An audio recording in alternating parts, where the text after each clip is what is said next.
Welcome everyone, we're gonna get started now. Good afternoon, good morning, depending on where you are. It's amazing to see all of you here today and to see so many familiar faces, old friends who I haven't seen for many, many years. It's so great to see you on the screen. For those who I haven't had the pleasure of meeting before, my name is Samit Malik. I'm the co-founder and executive director of SAADA, the South Asian American Digital Archive. For the last 12 years, SAADA has been working to collect and share stories from our community, from the South Asian American community. So most events, of course, start with an introduction and end with a conclusion. Today, I'm going to start with the conclusion. The conclusion is this: please vote, please be engaged. The vote that we all cast in the upcoming election, or the ongoing election, I should say, is one that will certainly determine all of our futures. It'll determine the futures for our children and grandchildren, and for those who come after us. But as we'll discuss today, it's also a vote that is a product of years and years, decades even, of campaigning and struggle by our community to even have that right to vote in the very first place. Today, you're going to hear from panelists who will share a variety of different perspectives: a historian, Seema Sohi, a sociologist, Pavan Dhingra, an immigration attorney, Kishwar, and a community organizer, Tasneem Michael. Their bios are in the program, and I hope you'll take some time to read about them and learn more about them there. I also want to thank the three sponsors who supported today's event. First, the Asian American Resource Center in Austin. The Asian American Resource Center in Austin opened in 2013 and is one of the rare city-funded and community and cultural centers for the Asian American community anywhere in the United States. The AARC's vision is to empower Austin's diverse communities through cultural programming and life-enhancing opportunities. Second, the South Asian Bar Association of New York, an organization of South Asian attorneys in the New York metropolitan region dedicated to ensuring the civil liberties of the South Asian community. And third, Abbas Law PLLC, a full-service law firm based in Chicago, specializing in business immigration. You can learn also more about our sponsors in the event program as well. So for those who have joined SAADA events before, you know that my Zoom hero is Miss Steph, our 4-year-old daughter, Sajel's preschool teacher. Actually, I should say our 4.5-year-old daughter.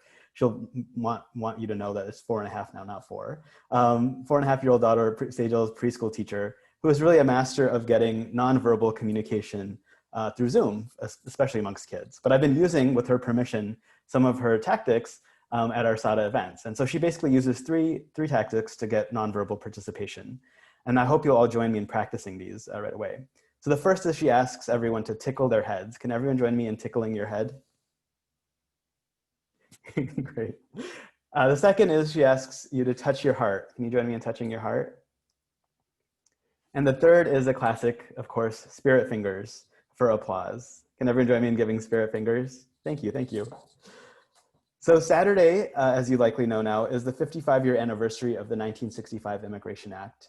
It's the act that certainly allowed my family to immigrate to the United States, and I would wager many of yours as well. In fact, actually, let me ask, could we start by touching your heart if your family immigrated, or you or your family immigrated to the United States after 1965? So a large number of us here in the room. Saturday, as you also know, happens to be exactly 1 month before voting day, election day, on November 3rd, where the story of immigration in America's past, present, and future is going to be decided. And as you know, there are two starkly different perspectives being presented about what America's future looks like. Can you tickle your head if you watched the debate earlier this week, or if you've been following along with how the debate went? So here's the thing, that our community, the South Asian American community, is actually still not decided on which of these two visions that's being presented is the right one for us. So there's a recent survey by AAPI Data that showed that 65% of the Indian American community, and they specifically surveyed Indian Americans, so 65% of the Indian American community is supporting Joe Biden in the upcoming election. But that means that 28% of the community, or almost 1 in 3 Indian Americans, is supporting Donald Trump.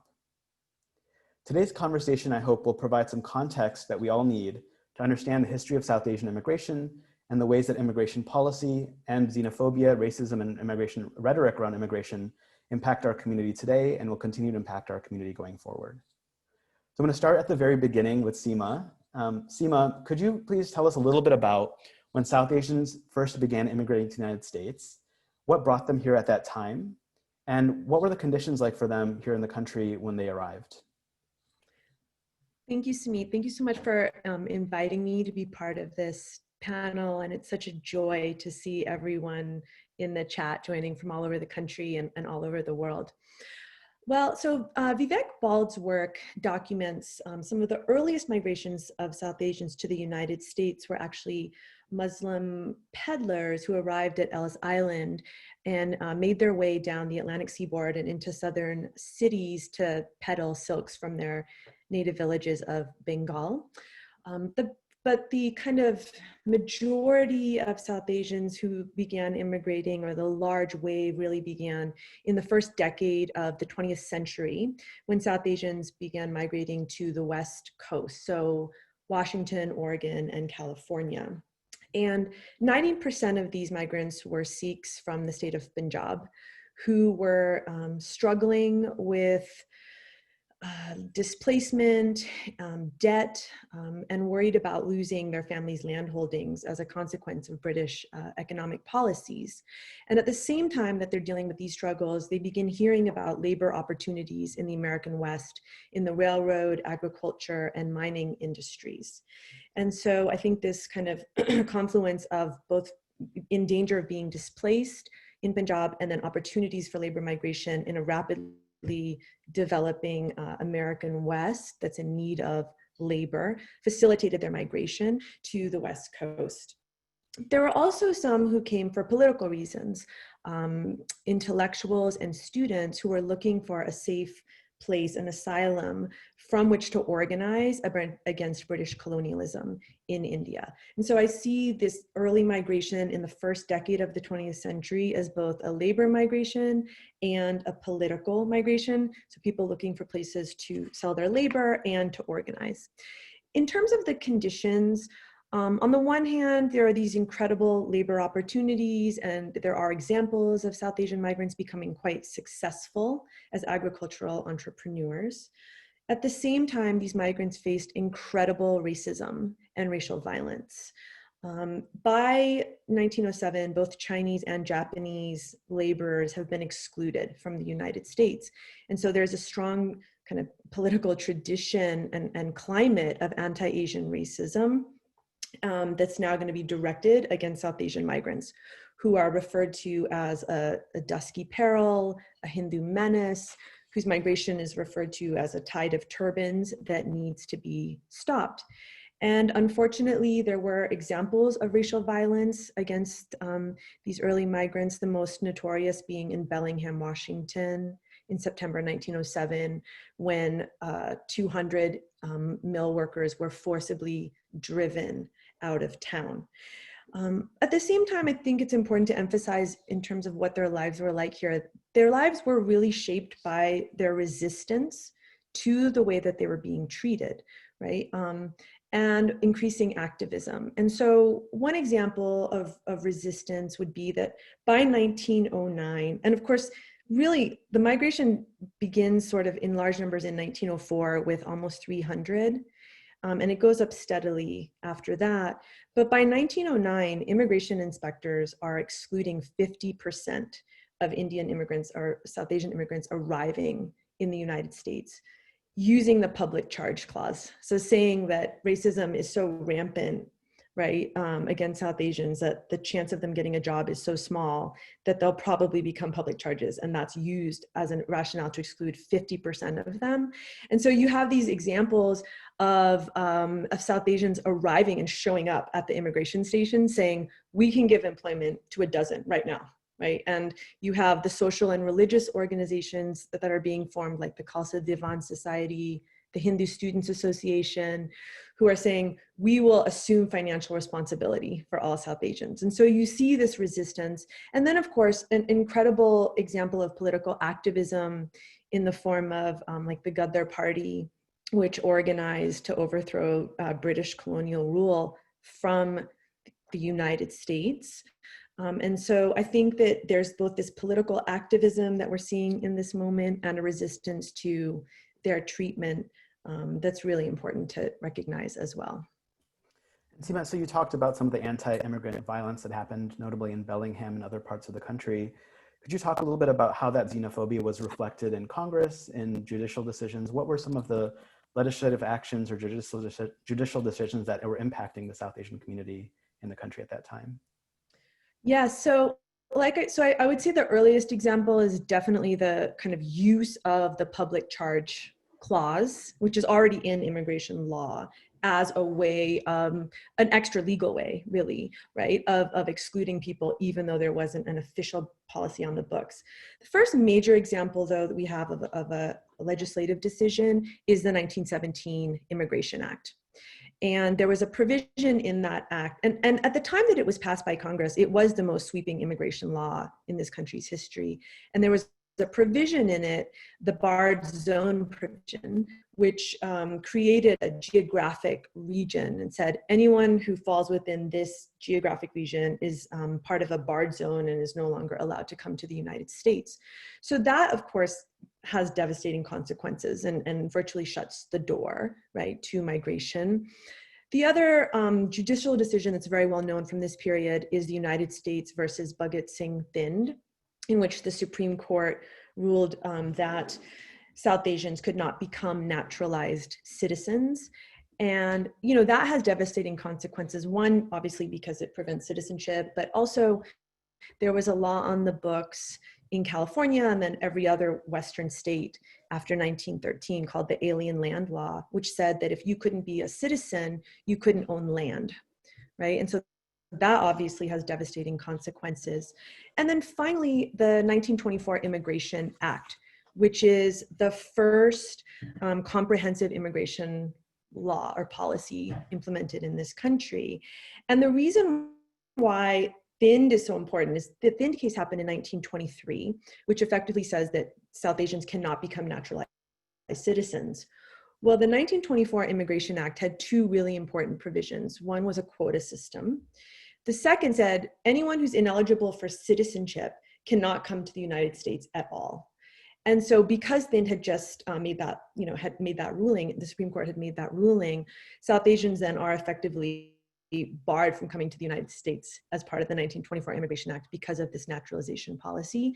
And so that will impact who's allowed to come here for decades until the 1965 Immigration Act, right? So 4 decades later, and that lifts these provisions. And Seema, you mentioned that there were 300 immigrants kind of in 1909, I believe, is the year that you mentioned, and up to 50% of South Asian immigrants were being turned away.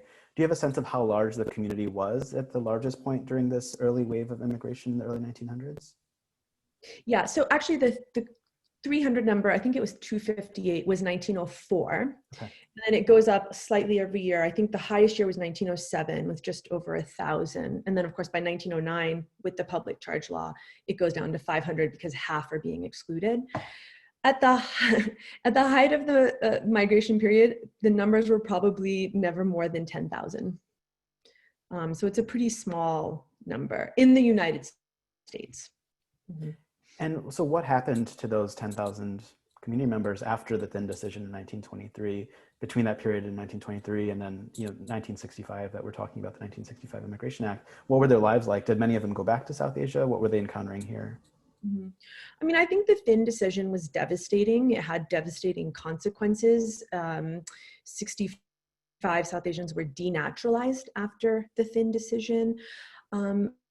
In terms of, in that earlier period, the first and second decades of the 20th century, there were South Asians who went back to India in that time period.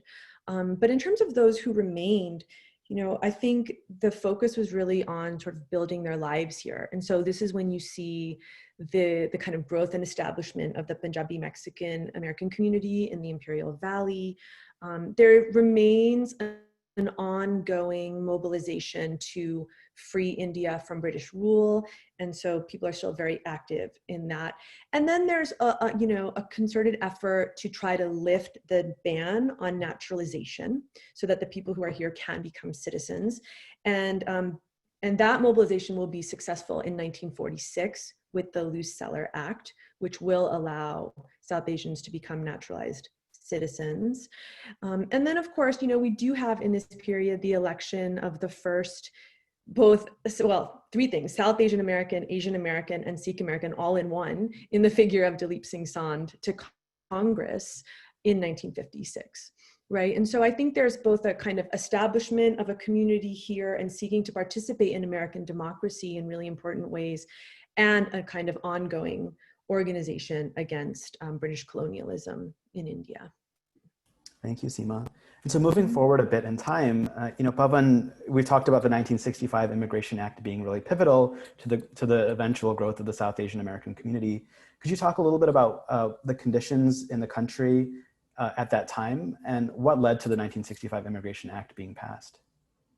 Well, thanks for those questions. And just to echo Seema, thank you for putting this on and for all of you for being here. This is a phenomenal event that you all have created for us. So, but to answer your question, right, the 1965 Immigration Act was kind of foundational, right, as you alluded to at the beginning, as we touched our hearts about, how the demographics of the country have shifted, in particular for South Asians, but for other groups. And what led to that decision, which was a major change in immigration policy, actually had a lot to do with what was going on in the country around African-American fights for civil rights and explicit episodes of anti-Black racism. So at this time in the 1950s and 60s, right, the US is trying to create a position of dominance in the Cold War as an international leader, not just economically, but also morally. But it's hard to make that case if you are at the same time, right, being videotaped on cameras, beating members of your own community, members of your own society. So the US was trying to fight against its own image as a racist society. And that image of US being, a white supremacist nation was happening domestically in its treatment of African Americans and other minorities, but also happening internationally in terms of our foreign policy and our immigration laws. So as Seema already mentioned, if you're barring, basically, half the world from migrating to your country, then and prioritizing Europeans, right, then it's hard to argue that you are somehow a moral leader.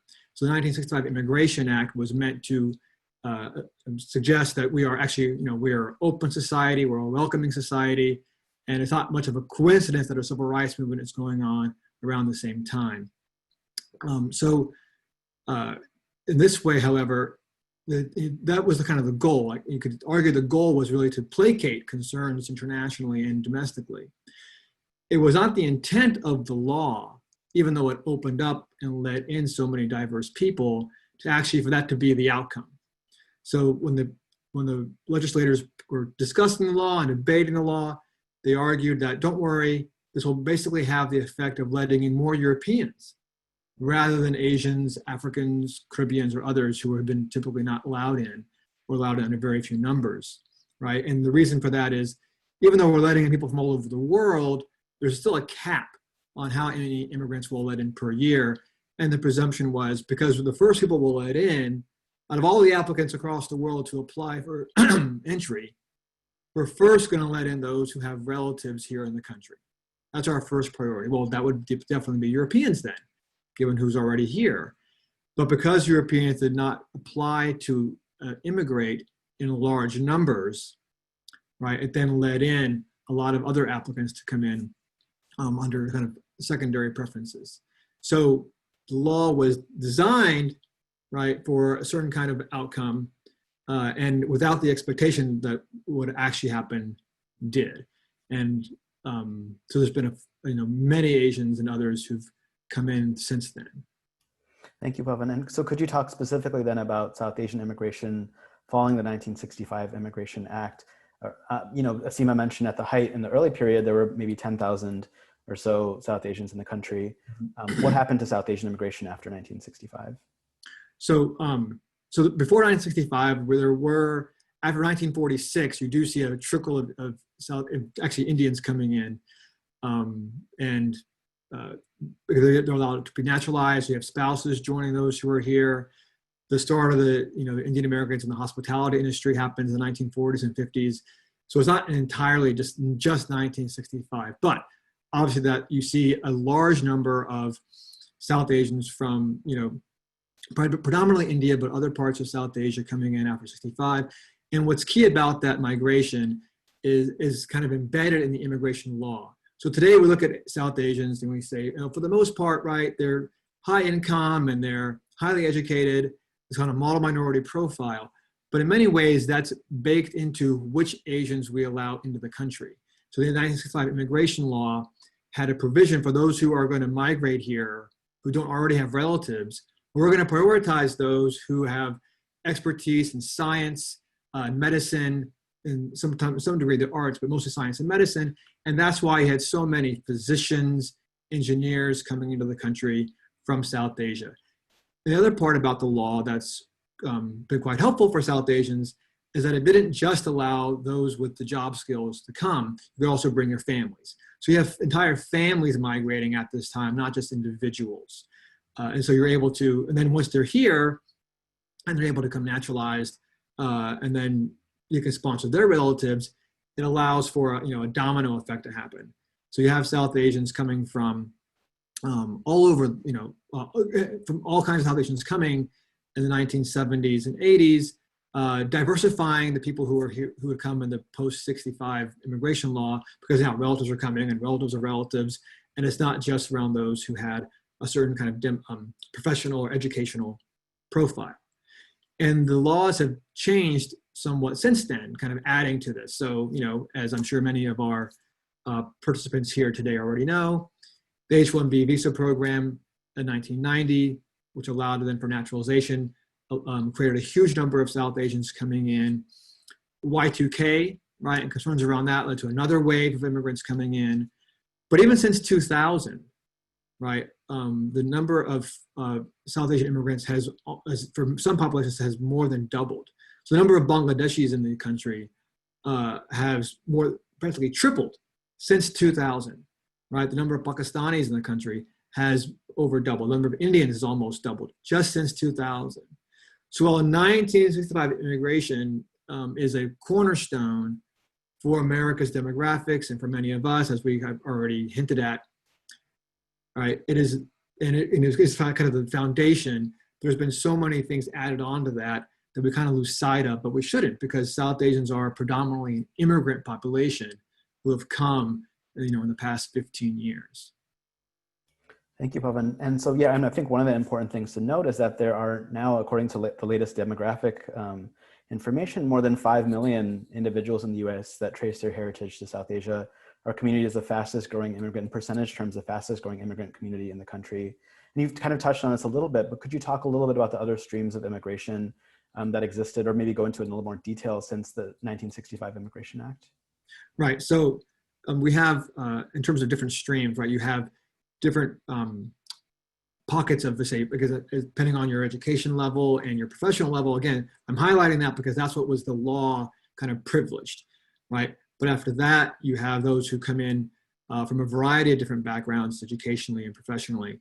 And that's why we have such a diverse South Asian population in terms of the labor market, right? You have physicians, you have engineers, you have business owners, you have cab drivers, you have truck drivers, you have agricultural workers, you have small shopkeepers, you have attendants within those shops, right? And we're dispersed all over the country, right? Those who came in 1965 and afterwards, they may have, unlike a lot of immigrant populations, they didn't like fall into a few pockets in the country. They dispersed throughout wherever their jobs or universities took them. This is why South Asians are, while we do have certain states or cities where there are a lot of us, we are generally dispersed, right? And that pertains predominantly to Indians. For Bangladeshi Americans, right, they're more concentrated in our major cities, and the same thing for Pakistani Americans, and kind of in between those two. I'm not just privileging those three, but as kind of an example of what we see. And so the immigration has really been defined by those who came in with certain kind of education levels, and then those who come in to with other skills, right? And then those communities kind of, as we all know, right, have different formations based on their geography, based on their particular relationships to others. And we're seeing then like this happen, and it manifests in all these ways, right? So to take something like our spelling bee champions, right? That's a population that is predominantly more recently immigrated, right? As opposed to the 1965 Immigration Act. So it's created a great diversity of South Asians since then. And it's really filled out, like I said, some of our fastest growing groups are not Indians, even though they were the largest group, right? Or these other South Asians that are kind of coming up in much larger numbers than we had before. Thank you, Pavan. There's a train going by our apartment, so you might hear that in the background. But Kishwar, turning to you now. So you work as an immigration attorney. For those of us who are not attorneys, can you tell us a little bit about what immigration law entails and how you started practicing and how you got drawn to immigration law as an area of practice? Yes, so good morning to those of you on the West Coast. Good afternoon to those of you on the East Coast. It's really great to see my worlds collide, East Coast, West Coast, Twitter. So welcome all of you. I'm the daughter of Pakistani Christian immigrants. My dad came here first on a tourist visa and then on a student visa. He studied for 4 years at a theological seminary outside of Philadelphia, and a church sponsored his green card. When he married my mom in Pakistan, she got her green card in just 20 days, but that was back in 1981. As the daughter of immigrants, I've always been drawn towards immigration. I began volunteering at a refugee resettlement agency in Sacramento 1 year after I got my bar license. That was back during the Obama administration. The program I worked at had the only human trafficking survivor program, and I was immediately drawn to helping victims of crime find pathways to citizenship.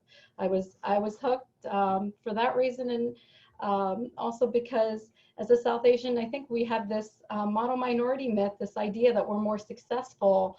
But my reality as a Pakistani Christian growing up in North Philadelphia was very different. We were a family of 6 who was used to standing in line for food stamps, and growing up in poverty, like almost 20% of Pakistani Americans do today, really drew me to public interest law. Because, you know, my client stories are my family stories, my community stories.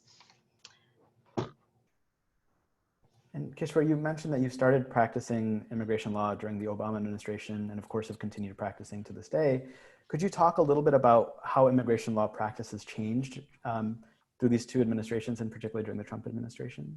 Yes, so I've been practicing immigration law during the last 3 years of this administration at McGeorge Law School, the only law school in Sacramento. At the Immigration Clinic, we provide free services to low-income members of the community. And immigration law is primarily administrative law. We listen to immigrant stories. We look for pathways to citizenship. The heart of a lawyer's craft is always going to be storytelling. And we work primarily with asylum seekers, unaccompanied minors who've traveled to America without their parents. We work with victims of crime and family members petitioning other family members. Most of our clients are in removal proceedings in San Francisco Immigration Court. We work hard to avoid having them go to court. It takes a tremendous amount of time, money, energy to represent someone in immigration court, but we've been going to immigration court more and more often during this administration. Everything has changed since this administration for immigration law. We liken it to an invisible wall that's been built that has had a really chilling effect on immigration here. A report came out in August that said that since President Trump went into office, there have been 400 policy changes put in place. And that includes restricting asylum, forcing immigrants to remain in Mexico in inhumane, dangerous conditions, trying to dismantle DACA. So it's been a very dizzying influx of changes on the daily. It's a constant, unending assault on due process for immigrants. But just to clarify, every administration, regardless of political party, has been anti-immigrant in its own way. For example, the Obama administration separated families on the daily, and deportations reached an all-time high during that period, which is why President Obama was known as the deporter-in-chief. Thank you, Kishwar. And you mentioned that this heart of immigration law is storytelling. Would you be willing to share maybe one story from your work that you think would help demonstrate the conditions for immigrant communities today? Yes, I always tell my friends and family that immigration is a South Asian problem as well. It's not seen as much in the media, but according to a statistic from SALT, South Asian Americans leading together, there's about 630 undocumented Indians in the US. That doesn't include other groups like Pakistanis, Sri Lankans, etc. So this is our problem. And more South Asians are fleeing to the United States for a variety of reasons. In 2008, stats show that there were only 77 Indian nationals apprehended at that border. The number grew to 9,000 in 2018. So currently our clinic is representing a South Asian teenager who came to the US at 16 as an unaccompanied minor, no family, crossed the border seeking political asylum. And just to illustrate how bad things have gotten, today as a teenager, the client remains imprisoned inside of ICE detention facility.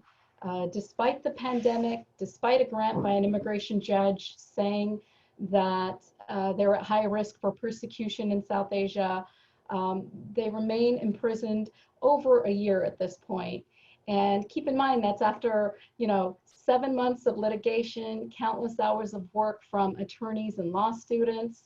Fellow detainees there have been mounting hunger strikes to protest the brutal conditions at ICE detention centers. It's appalling and it's unacceptable, and we see it every day happening to our community. Every time I go to San Francisco Immigration Court, the docket shows a long list of South Asian names, and I'm seeing more and more every time. Thank you, Kishwar. And I actually just wanted to reiterate that number that you mentioned. Was it 630,000 undocumented Indian Americans specifically, I think, is the SALT data. And just to kind of put that in perspective, once again, if our community is 5.4 million or so South Asians in the US, that's more than 10% of our community that's undocumented. And like you rightly said, that's not something that's often talked about. So thank you, Kishwar, for your sharing that. So Tasneem, you've actually shared your own personal story about being undocumented and being a DACA recipient very powerfully. And I was wondering if you'd be willing to share that story with us today. Absolutely, yeah. So hi, everyone. Again, thank you so much to the South Asian American Digital Archive for bringing me here. I'm very humbled to be one of, a young person at the table in this space, and also not just share my story, but also share the message of civic engagement, what that's going to be taking us for our communities going forward, not just for this election, but forever in the context of this country. So yes, I'm a DACA recipient. So that's just a word for saying, it's an in-between between being undocumented and having some papers. As a DACA recipient, you have work authorization, a social security, which enables you to even get a driver's license in some states, depending on where you are, but not the same levels and accesses and privileges as someone with a green card or a US citizen would be, such as like going back home and seeing your family. Also, there are lots of barriers, especially for young people who are applying for college, right? You don't have access to federal aid or even in some cases state aid for a lot of this. So really what the program is like, kind of tossing a bone for survival and making your way there, which as immigrants, that's not something that is necessarily unfamiliar to us. We all have that story of whether it's yourself or your parent coming to this country with like $10 in your pocket and then all of a sudden making your way. And that's a story that I could definitely say, my father and my mother had. In the context of me being a DACA recipient, I really say this as a testament to show that our immigration system was not designed for us whatsoever. Both of my parents are now, thankfully U.S. green card holders. My sister is a U.S. citizen, and I'm the one who is a DACA recipient, right? When in a lot of cases, it's like the other way around, where your parents are undocumented and you're the U.S. citizen. I remember my parents had tried to immigrate to Canada, and as they were making their way through to America, they were issued all visas with the exception of their 9-month-old child. And it was right there that I was kind of locked into my fate of being undocumented and not realizing what that sort of looked like. Looking back on it, it's much more interesting because, my folks were like, no sleepovers, none of that sort of stuff or any of that. And you would think that's also that's coming from like, a Desi strictness, right? That you have to study all day. But for us, it was really about safety. When I was 14, my school wanted to take me on a trip to Carnegie Hall to go perform. My family, we come from a background of artists and farmers, respectively on my mother and my father's side. And, my parents didn't want me to get on a plane. And I didn't understand why. I never really understood. I was like, I'm going to go perform. I'm going to be with my friends. And it was there in this bedroom that I'm in right now of my mom's house, that I found the truth about what it meant for me to be undocumented, what that really looked like, what that process looked like. And it was there that I would say like my first instance of like fear kind of came together. Not knowing how I'm going to get into college, not knowing what this process was going to look like, how any of this was going to work for me. And then there was the DACA program. I know for a lot of us who have dealt with immigration, it's like an endless season of lawyers, right? From one year to another, reviewing your applications, all those. The way that my parents actually stayed in the country legally is my mom went to community college. I always describe her as the smartest woman in the world. She's got 5 associate's degrees, a bachelor's, and she would just keep going just so that she could stay in the country for me, because the idea and the philosophy that, you can get anywhere in America, I mean, I still believe that. It's hard. It's very, very difficult. And there are a lot of ceilings and barriers placed for us, but there's always a way. I had received my, becoming a DACA recipient after I turned 15 and a half. And that's truly when life just started to change. My first job, I remember I was so excited to work for the first time, because that's something that, a lot of our communities, you tend to get, stereotyped into businesses like convenience stores and whatnot, right? And that's something that, my father did but doing in this country. And so, especially being this kid, the dreams of my parents and of my community also relies on myself as well. And so, being undocumented in these spaces, especially when you are South Asian and you don't see a lot of people who are also undocumented like you feel alone. You don't really understand what that's like, especially when a lot of people are saying, oh, well, we came legally, or we came through H-1B visa, or I came through a sponsor with a green card. And so there was like a lot of manifested guilt that you kind of grow up with and that you have to untangle with a lot of that process. And it really wasn't until I had got to college and I had also started doing a lot of work with an immigration advocacy nonprofit here in Oklahoma called Dream Action Oklahoma, that I started to realize my place as an immigrant, and also that, my papers do not define who I am. At the end of the day, I was around a lot of different other undocumented folks. Here in Oklahoma City, the South Side is predominantly Latinx, and they turned me into a member of their community, an adoptive member of their community. And it really showed me that this is a struggle that is not just, unique to Latinx individuals. It's not just to South Asian individuals. But if you're melanated, then this is a fight for our liberation, right? This is about, what does it mean to have the ability to free to stay or free to move, right? What does it mean to be able to go back home? This year we were very close to getting my adjustment of status, and then COVID hit, right? And so we were just an inch away from getting a green card, because, I'm so excited to one day go back to Bangladesh and discover half of my identity that I have never seen or felt before. But, as COVID hit and immigration, centers started to shut down and the whatnot, that opportunity was taken away from a lot of us. I have a whole family that I would like to go visit. Actually, earlier this month, I had lost one of my uncles to coronavirus at the very beginning, and earlier this month another one, and then another uncle to heart cancer. And those are opportunities that I will not be able to see or have with them again. But I know it's my responsibility, as well as the responsibility of the people who are around me, right, to be able to preserve our culture, to talk about those stories. Because at the end of the day, they can take away your money, they can take away your status, they can take away any of those things. But the most powerful thing that we have is our stories. That's something that they won't be able to take away from you. So yeah, that's a little bit about where I come from, and what that really means for me as a DACA recipient, especially in the South Asian and Desi space. But ultimately, at the end of the day, that's why this election, it becomes even more important, right? It's not about being Republican or about being a Democrat. We understand that, the parties don't necessarily define who we are.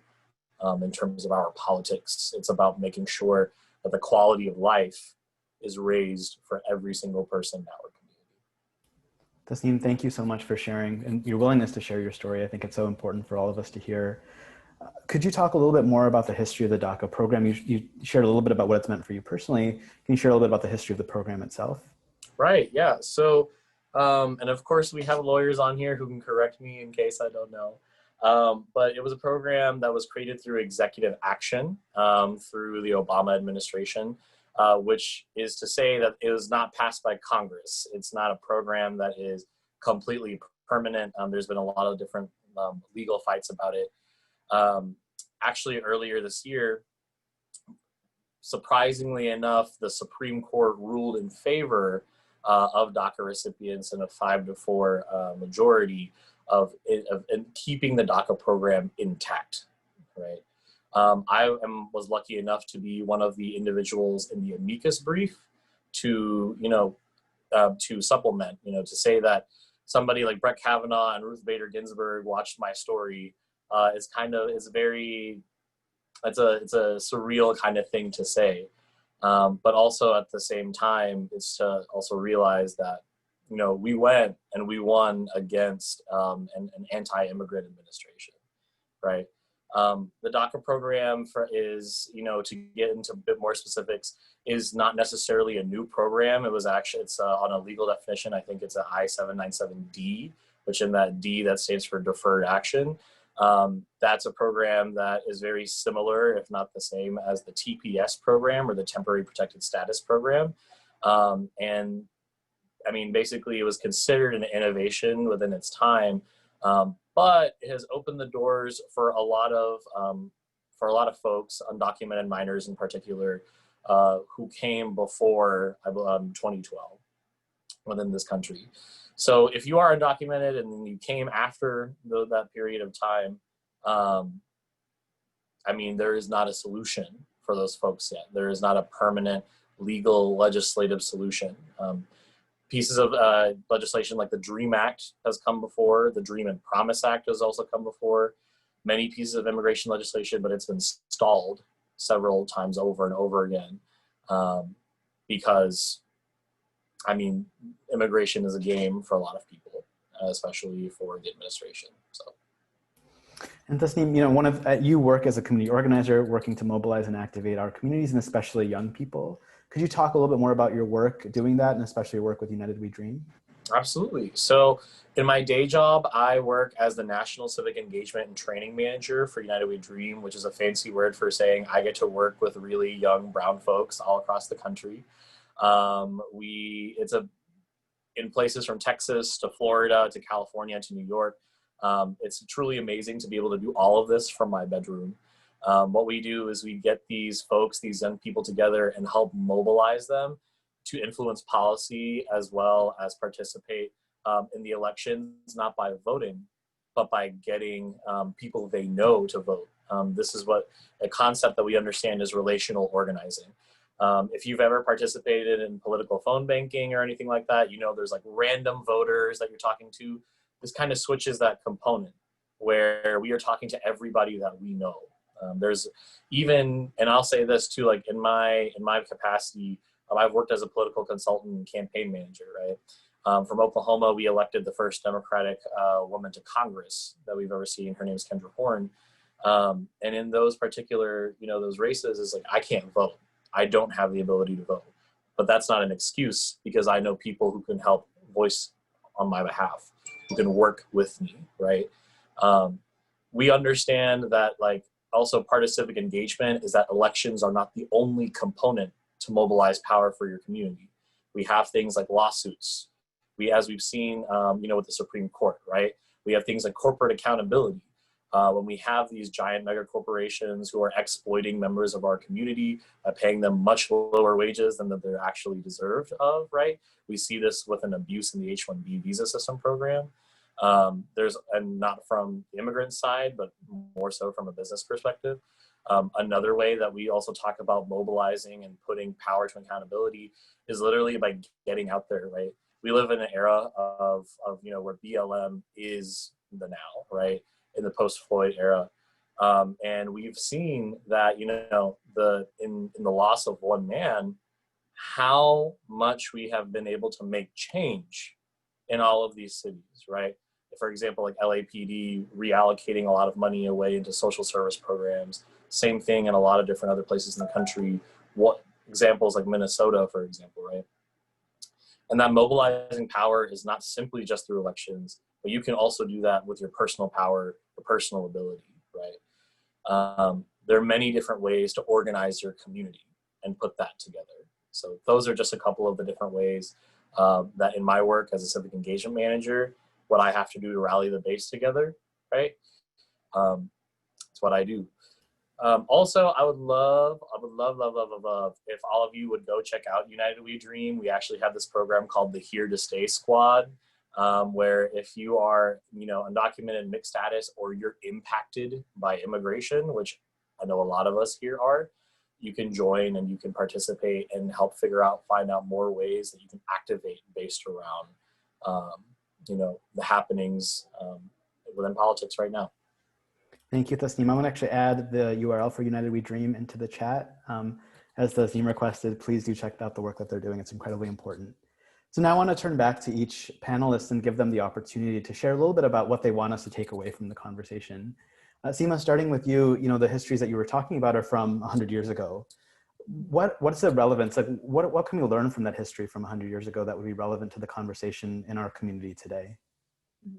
Well, I think as all the other panelists have already pointed out, this is such an anti-immigrant moment in our country. And I see so many of the efforts to exclude immigrants in this moment as reminiscent of using the same kind of tactics and language, right, that we saw over a century ago. And so I saw some people in the chat mentioned that the Trump administration is using the public charge clause again as a way to deny permanent residency, right, to many folks.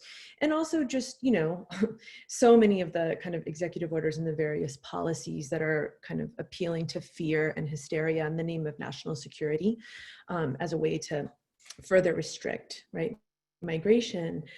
But I think that as someone who studies this period of history, so many years ago, that there are these moments of inspiration for me.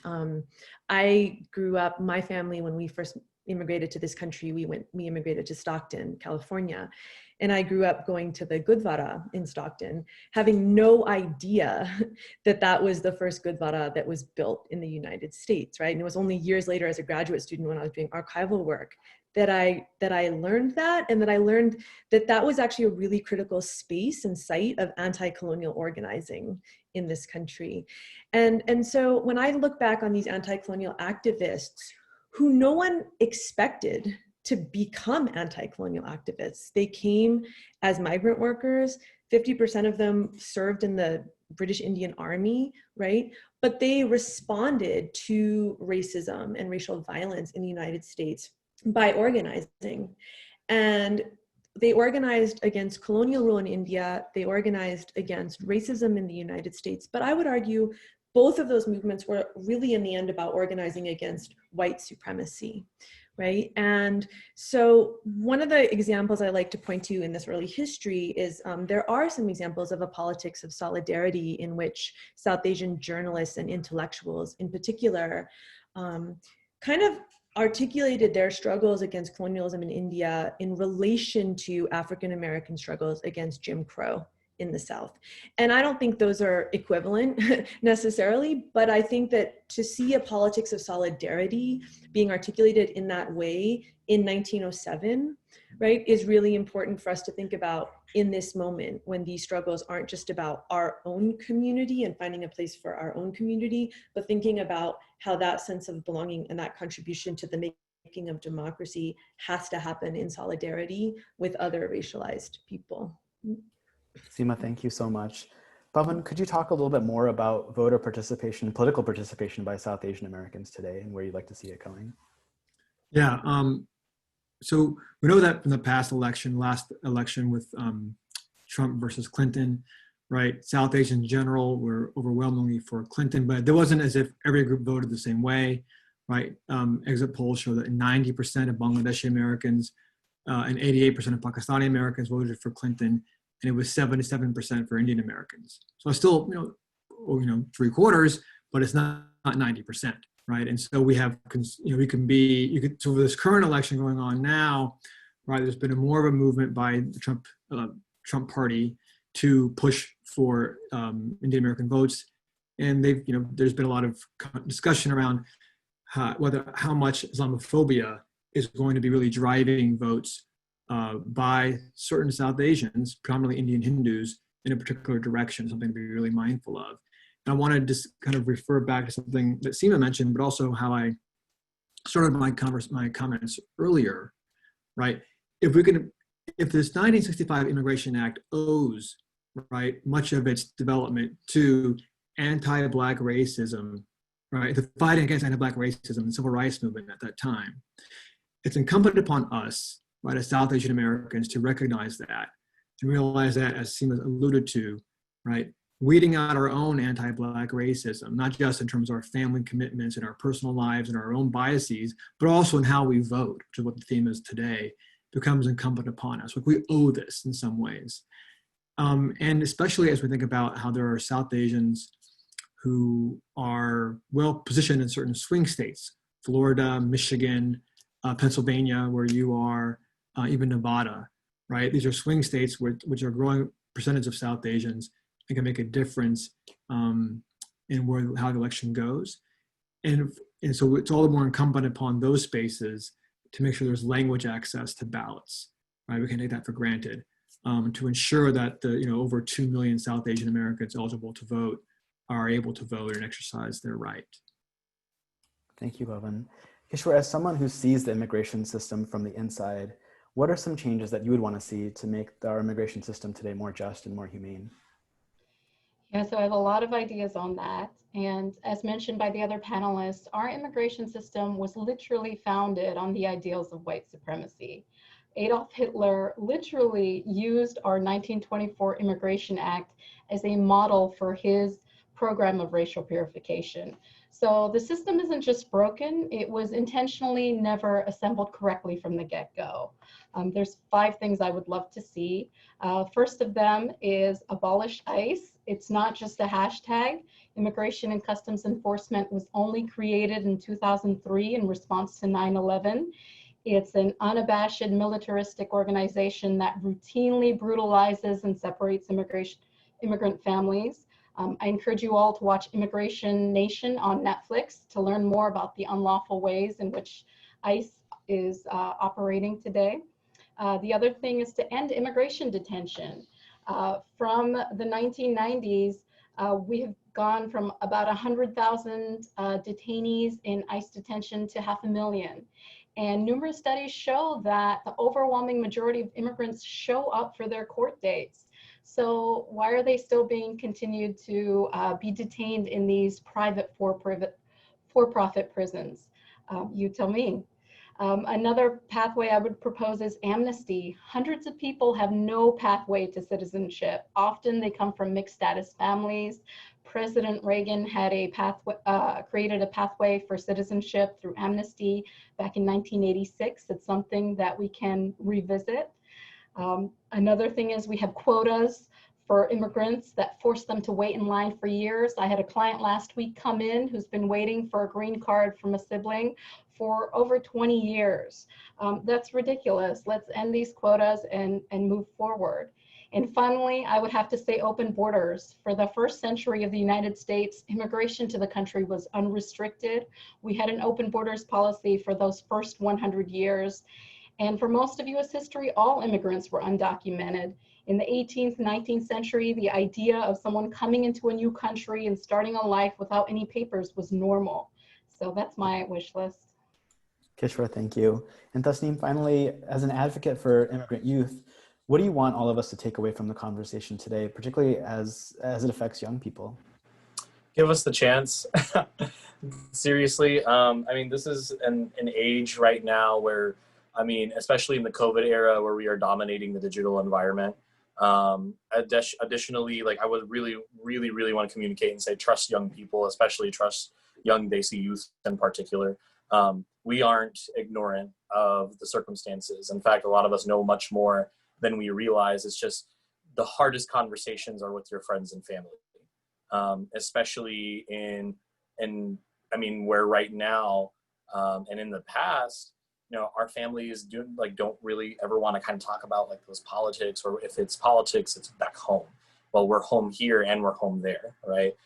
We have to talk about it all, particularly because, you know, we're ready, and if you want that 18 to 36-year-old demographic as what the US considers youth to participate, then you have to meet us where we're at.